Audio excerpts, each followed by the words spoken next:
नमस्कार, आपण पाहता हिरकणी न्यूज.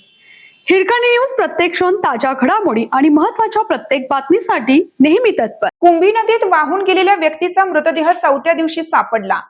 कुंभी नदीच्या पात्रात वाहून गेलेल्या जनार्दन शिंदे यांचा मृतदेह आज दिनांक 12 रोजी सकाळी तांदुळवाडी तालुका पन्हाळा येथील नदीपात्रात आढळून आला. जोरदार पावसामुळे कुंभी नदीला पूर आला होता.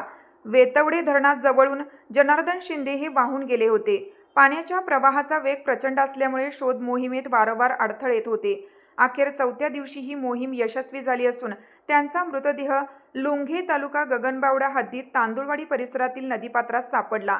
व्हाईट आर्मीचे प्रमुख अशोक रोकडे यांच्या मार्गदर्शनाखाली सचिन भोसले, शैलेश रावण, श्रीकांत पाटील आणि शंकर केंगारे यांच्या पथकाने अथक प्रयत्न करून मृतदेह शोधून काढला. घटनास्थळी कळे पोलीस ठाण्याचे सहाय्यक पोलीस निरीक्षक भारत साळुंके यांनी भेट देऊन पाहणी केली आणि मृतदेहाचा पंचनामा केला.